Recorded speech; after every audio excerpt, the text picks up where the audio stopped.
Oh my goodness, that's a great question because you would probably get just a handful of people that would be on. He's been called the nicest guy in Nashville. But even Vince Gill has limits. At 68, the country legend, known for his flawless vocals and unwavering grace, has broken his silence in a way that's turning heads and raising eyebrows. For decades, Gill walked a narrow path between reverence and rebellion, quietly shaping the soul of country music, while refusing to play the industry's loudest games. But now, in a rare moment of candor, he's naming names, and not all of them will sit well with fans or peers. What pushed him to this point? And what unspoken rules of the genre might he be breaking with this reveal? Somewhere in this story lies a confrontation that even his most loyal listeners didn't see coming. Stick around, because behind the calm voice and clean guitar lines, there's a truth Vince Gill has finally decided to say out loud. The perfectionist's burden. Vince Gill's reputation as a perfectionist is not industry myth. It's a well-documented cornerstone of his musical identity. Known for his exceptional guitar skills and flawless vocal control, Gill's approach to recording and performing has always leaned toward precision over spontaneity. Studio musicians have long described working with him as rigorous but rewarding, with takes often repeated until the tone, phrasing, or feel aligned exactly with his high standards. This wasn't about ego, it was about craft. Gill once said he viewed music as a responsibility to truth, a statement that encapsulates his belief in honoring a song by delivering it with exacting care. His perfectionism, however, wasn't without cost. As country music evolved into a genre driven increasingly by spectacle, digital enhancement, and commercial formulas, Gill's dedication to authenticity sometimes made him seem out of step. While other artists embraced click tracks, backing tracks, and on-stage theatrics, Gill insisted on live instrumentation and minimal production manipulation. He wasn't chasing chart placement, he was chasing emotional accuracy. That sometimes left him standing alone in an industry moving toward mass appeal over musical depth. His peers respected him, but he didn't always fit comfortably into the machinery of modern country success. Behind the scenes, this meticulous nature occasionally led to tension. Gill was known to quietly bow out of collaborations or projects if he felt the musical standards didn't align with his values. There were no loud split-ups, and there were no public declarations of anything, just quiet absences and polite declines. His intense focus sometimes made younger artists wary, or collided with the need for quicker turnarounds. This is not to say that Gill was reluctant to adapt, he simply was not willing to compromise. Within an environment that increasingly found its pulse in speed and spectacle, Gill became a kind of quiet holdout. Having spent his years chasing tone, clarity, and lyricism, while everyone else has run in pursuit of volume and virality. One striking thing is that Gill's pursuit of perfection is most often at odds with the very genre he helped elevate. He was a fixture at awards shows, but rarely the one doing the trend following. He would play perfect sets, but rarely ones that were flamboyant. And as the industry transitioned to algorithm-friendly catchy hooks and high-energy staging, Gill's work became something of a response respected yet marginalized. The problem of perfectionism in a genre that does not always value perfection ranks silently as an ongoing problem in defining Gill's role today in country music. Just as the weight of perfectionism threatened to stall his momentum, an unexpected offer challenged everything he thought he wanted from country music. The road not taken at a time when Vince Gill's solo career was struggling to gain momentum, he received an offer that could have changed everything. Mark Knopfler of Dire Straits personally called Gill, inviting him to join the band for a world tour. For any young musician, especially one facing stalled momentum and financial pressure, This would have been a dream opportunity. Dire Straits was already an internationally successful act, and joining them likely would have secured Gill a steady paycheck, massive exposure, and a shortcut to broader fame. Yet, Gill declined. His reason? Accepting the offer, he believed, would mean giving up on his dream of becoming a respected country artist on his own terms. Gill later explained that to say yes would have felt like throwing in the towel. Despite the immediate benefits, he saw the decision as symbolic, a fork in the road between becoming part of someone else's legacy or continuing to carve out his own, even if it meant enduring more years of struggle. The decision reflected his deep belief in country music, not just as a genre, but as a personal calling. He didn't want to be a session guitarist in a rock band. He wanted to be a songwriter, a storyteller, and an artist rooted in Nashville tradition. The risk was enormous, but so was the principle behind it. This was certainly a watershed moment in retrospect. Shortly after this, in 1989, Gill released When I Call Your Name, a breakout album that finally brought him national recognition. It legitimized the risk he had undertaken, proving that an authentic attitude and perseverance could still be rewarding in an evolving industry. But it begs the question, what would have happened to his career if he had taken the Dire Straits gig? Would they have let him back into the fold as a country artist? Would he be considered to have sullied his credentials in Nashville by taking what some would perceive as a detour? These questions hang in the air still as part of a whole what-if scenario surrounding one of the key decisions of his career. Eventually, Gill's choice stood for more than a career strategy. It stood for his stubborn commitment to a certain identity as a country musician. Integrity amid opportunity and compromise in an industry, Gill's way of working through dark times and not compromising gave him a rare resource for the little integrity left in the business. For Vince, it wasn't about fame. It was about righteousness with himself and with the music. Vince's awards show, Dissent. While Vince Gill rarely engages in direct public criticism, his absence has often said more than any statement could. Throughout his decades in country music, Gill developed a reputation for quiet resistance, particularly at award shows and public industry events. Fans and insiders alike have noticed patterns. Standing ovations not joined, performances not attended, and honors not presented. These weren't random acts or scheduling conflicts. They were carefully measured signals, a form of silent protest aimed at artists or movements within country music that Gill believed strayed too far from the genre's core values. In a landscape where networking and alliances often define visibility, Gill's refusal to endorse what he couldn't respect made him a subtle outlier. When flashy newcomers climbed the charts with viral singles and pyrotechnic tours, Gill rarely shared the stage. When Lifetime Achievement Awards were handed out to artists, he felt prioritized fame over craft. Gill reportedly declined offers to present them. He didn't go to the press. He didn't tweet. He just quietly removed himself, knowing that silence in these highly publicized moments would speak volumes to those paying attention. That restrained approach may not have gone unnoticed. Industry insiders read between the lines and surmised what artists Gill had quietly distanced himself from.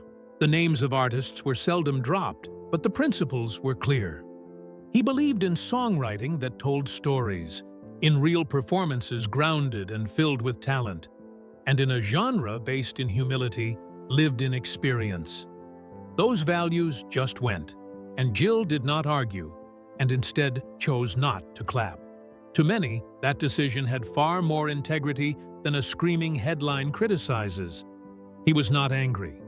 It was not about creating drama, but true loyalty to a personal and professional code. Some ask whether Gill's sideways voice of disapproval really made an impact in an age of louder mouths.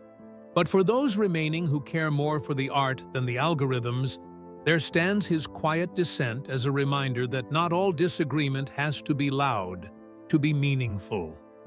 In a business where conformity was usually rewarded, this was a rebellion of its own. By refusing to pretend, Gill simply sat still while others stood. Not anger, just restraint. Not going to tear down, but preserve what he considered worth protecting. The Wallen Controversy. Vince Gill has never been afraid to speak plainly when the moment demands it, and his reaction to the Wallen controversy was no exception. In 2021, after a video surfaced of Wallen using a racial slur, much of the country music industry scrambled to respond. While many artists remained silent or gave vague statements, Gill offered a clear and thoughtful critique, not just of Wallen, but of the deeper issues the incident exposed. In an interview with CBS This Morning, Gill called the situation sad and disappointing, emphasizing that the damage extended far beyond one artist. Everyone was going to massacre country music, he said, referring to how Wallen's actions reinforced harmful stereotypes about the genre's audience and values. Gill went further, pushing back against one of the most common defenses for Wallen's behavior, that such language is also used in rap music. Have you not been paying attention to the last 300 or 400 years? He asked rhetorically. His response pointed to a broader historical and cultural context, often missing from the conversation. He didn't let the genre off the hook either. Gill acknowledged that country music has long struggled with its image as a space primarily for conservative white Americans, and that this perception is deeply tied to who gets included and who doesn't. By bringing up that context, Gill was doing more than reacting. He was challenging the foundations of the genre's gatekeeping. Gill subtly used the moment as a platform for propagating the message of somewhat broader inclusivity in country music.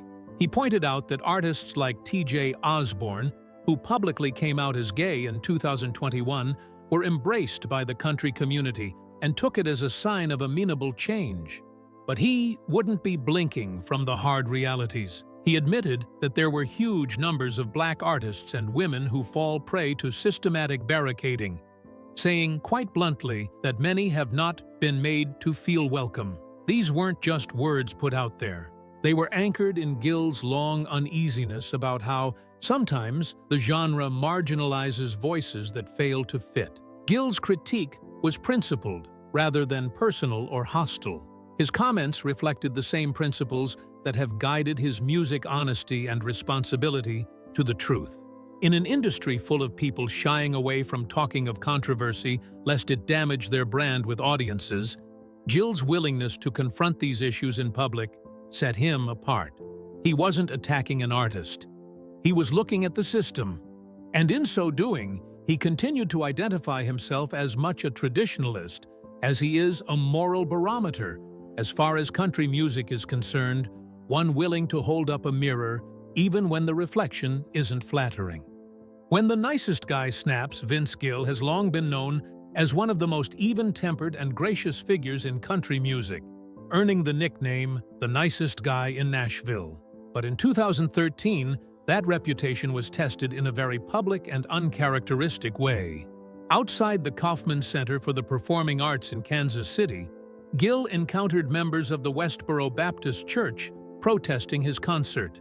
The group, infamous for their aggressive anti-gay rhetoric and condemnation of divorce and remarriage, targeted Gill because of his marriage to singer Amy Grant, his second marriage following a divorce. What unfolded wasn't a quiet dismissal. It was a fiery, expletive-laced confrontation that revealed the edge beneath Gill's calm demeanor. Footage from the incident quickly circulated online. Gill, clearly emotional, approached the protesters and challenged them directly, stating, "I just came to see what hate looked like." When one protester accused him of adultery, Gill fired back with blunt language, defending both his marriage and his faith. "Don't you know that you f***ers are lucky you don't have a sign that says something about my wife?" he said. It was an unusually raw moment from an artist known for his measured words, and it struck a chord with many fans who saw it as a rare glimpse into the boundaries of Gill's patience. For him, this wasn't about public image. It was personal, and it was spiritual. Events significant that triggered this outburst. Honestly, his values were brought to light by the frenzy, and the entire issue eventuated.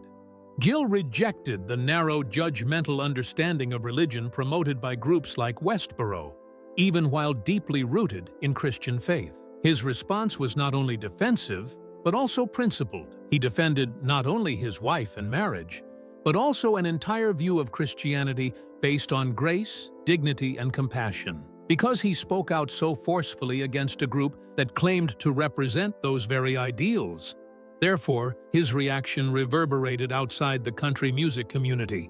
It showed that even the most patient voices have limits, and that kindness doesn't mean silence in the face of hate. It's different for some people.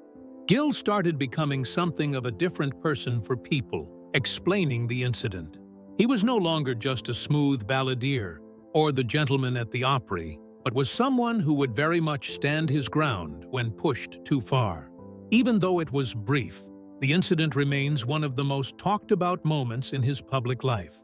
It offered a rare, unfiltered view into a man who usually lets his music do the talking, reminding both fans and critics alike that civility does not mean complacency, and even niceness has a line.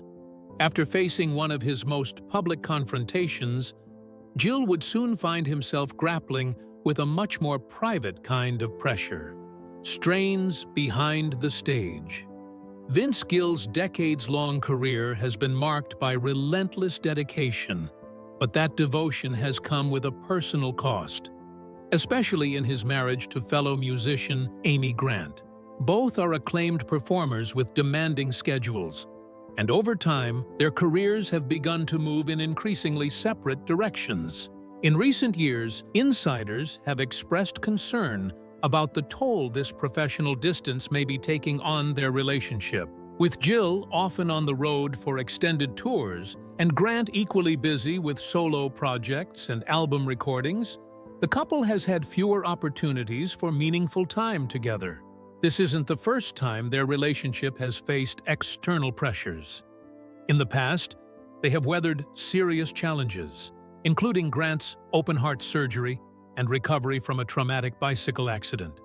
Those events tested their resilience, but also appeared to deepen their bond. Now, however, the challenge is more chronic than acute. The slow erosion caused by prolonged separation and non-stop schedules. While the couple continues to perform their annual Christmas shows together, a cherished tradition for fans, it's unclear how often they're able to connect beyond those brief reunions. According to the reports available, the conflict is really between the absence and not with each other.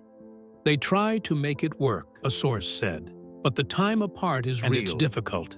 The larger question is this: can two artists at the top end of their respective commitments sustain a marriage without one or the other taking a step back? Gill has never slowed down.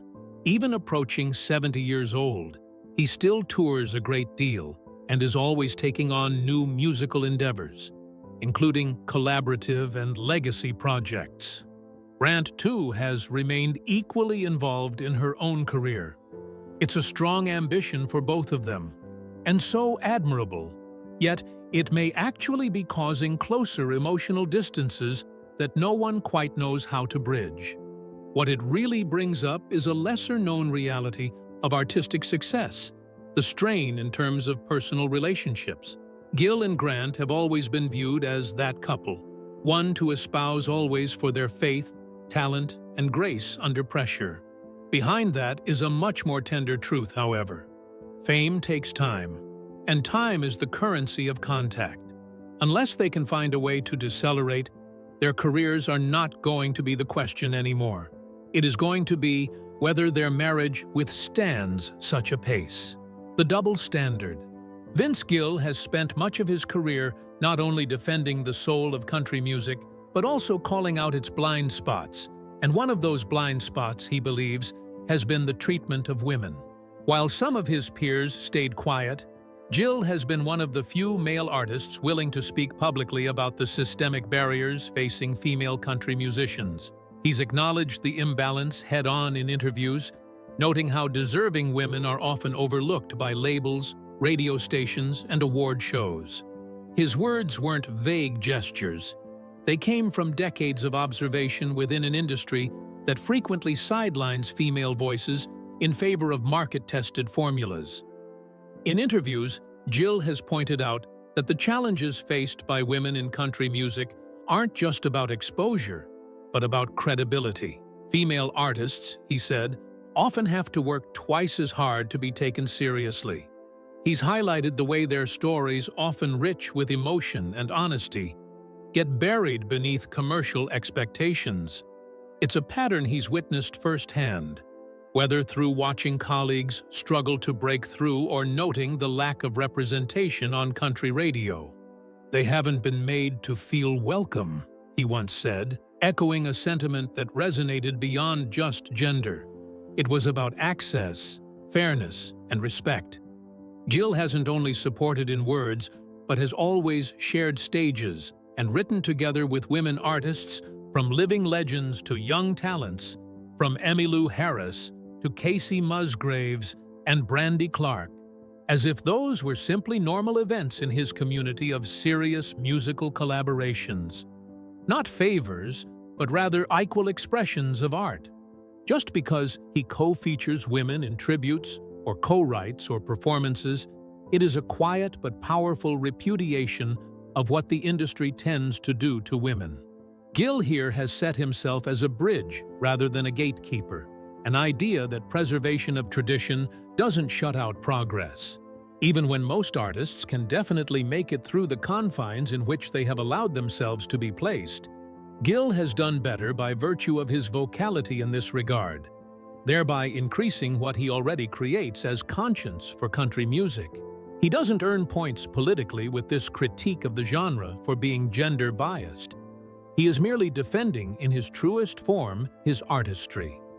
The lack of women is not just unfair. It denies the fullness of the genre's richness, storytelling, and emotional depth. Calling it out and consistently making room for female voices in his own work does speak for the standing tradition that stands for all who embody it, regardless of gender. Between two worlds. Navigating between artistic integrity and commercial viability has been one of Vince Gill's most persistent challenges. As country music has become increasingly shaped by crossover appeal, digital platforms, and mainstream marketing, Gill has remained rooted in traditionalism. Yet he's never been completely rigid. While he's outspoken about protecting the genre's core values, storytelling, musicianship, and humility, he's also made calculated moves to stay relevant. Whether it's joining the Eagles for their post-Glenn Frey tour or performing alongside younger artists at genre-blending festivals, Gill has found ways to stay active without surrendering his musical identity.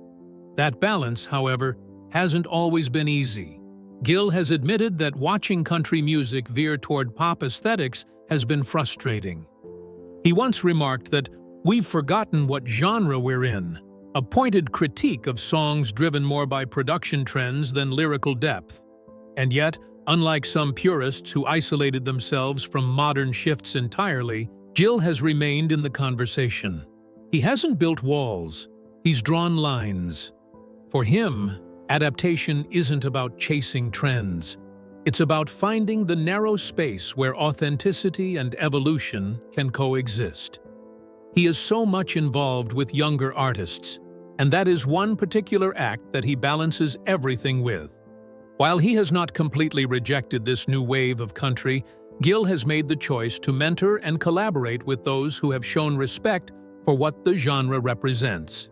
He is, therefore, the most appropriate person to do great music together with the likes of Chris Stapleton and Alison Krauss, artists known for having such a modern feel while still paying homage to past tradition.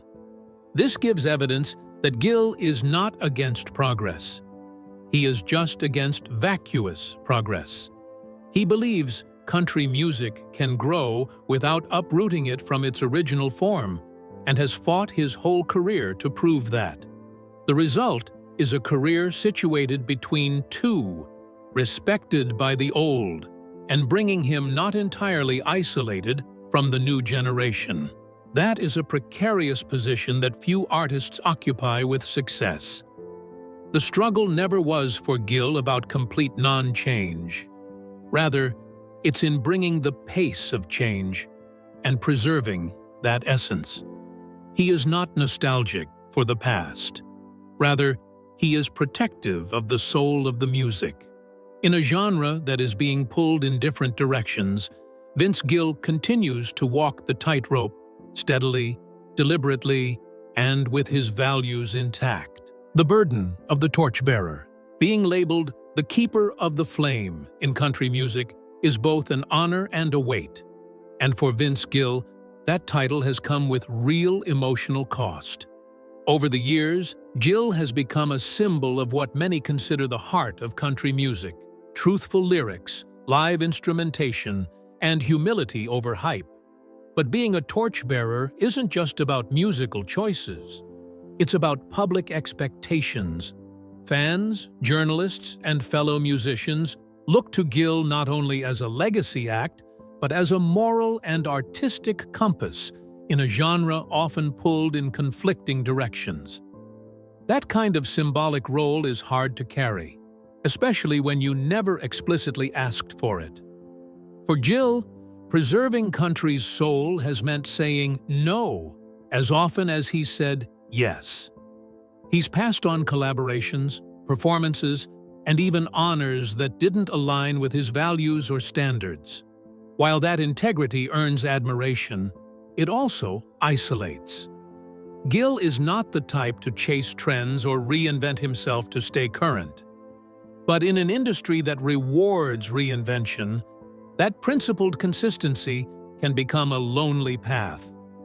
Being the one who speaks softly but firmly, who chooses substance over show, often leaves him on the sidelines of modern buzz, even when he's still creating some of the most musically complex work of his career. This is not just business, it is personal. The more controversies arise, or another artist succeeds in ways Gill does not like, the more he is expected to comment and represent the true spirit of country music. That expectation can grate on the nerves of one who believes in much more grace and restraint than confrontation. He has to carry the burdens of legacy not only in the way he plays and writes, but in the way that he responds or stays silent when the country music scene strays from its origins. It is a fine line, and it has weighed heavily upon him. What is less examined is the creative impact of that pressure. Once an artist becomes perceived as the conscience of an entire genre, the symbolic heft of every project begins to be weighed against its artistic merit. Is this one too traditional? Too relevant? Does it say what country music should be saying? For Gill, who built his career on doing what felt right rather than what was expected, that pressure can act quietly to stifle exploration. The legacy he protects is real, but so is the burden of keeping that legacy safe. And then, at 68, the question remains, how long does he want or need to carry that flame? After years of carrying the genre's moral weight, the question now isn't what Vince Gill stands for, but whether anyone's still listening. Legacy or lost cause? As Vince Gill enters what many consider the final chapter of his storied career, the question becomes increasingly pointed. Has his quiet resistance actually moved the needle? Or has the genre simply evolved past him? For decades, Gill has stood as a bastion of country music's core values: musicianship, storytelling, and humility. He has never chased algorithms or viral fame. Instead, he's held the line on what he believes country music should be, even when that stance put him at odds with the industry's direction. Yet the modern landscape looks very different now.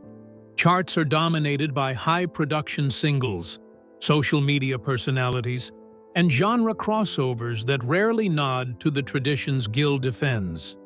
Some argue that Gill's unwavering commitment to his principles has made him less influential in shaping today's country scene than his talent might suggest. He's not a label head, a gatekeeper, or a streaming superstar. His power has always been in his presence, his quiet choices, his refusal to co-sign mediocrity, and his support for deserving but underrepresented artists. But can that kind of influence survive in a business driven by metrics over merit? Gill's absence from many of today's biggest conversations in country suggests that the genre may be charting its course without looking back. That raises an uncomfortable possibility. What if being country's conscience is no longer enough to shape the narrative? Still, it would be short-sighted to call his work irrelevant. Gill's influence often reveals itself in the artists he's mentored, the collaborations he's chosen, and the reverence he commands among musicians who still value craft over spectacle. You hear it in the restraint of a Chris Stapleton ballad or the melodic clarity of an Ashley McBryde performance. His impact may not dominate headlines, but it echoes in the corners of the genre that haven't abandoned their roots. In that sense, Gill may not be leading the parade, but he's still setting the moral tone for those who care where the road came from. So, is Vince Gill a relic or a roadmap? The answer might be both. He stands as a reminder of what the genre was, and a model for what it still could be if it chooses to listen. His final chapter may not bring revolution or revival, but it offers a different kind of legacy. Proof that staying true to one's principles, even as the crowd moves on, is its own form of power. Whether country music follows that example or forgets it, will say more about the genre's future than Gill's past. If you found this dive into Vince Gill's story compelling, don't forget to like the video, drop a comment with your thoughts, and subscribe for more deep cuts from country music's past and present.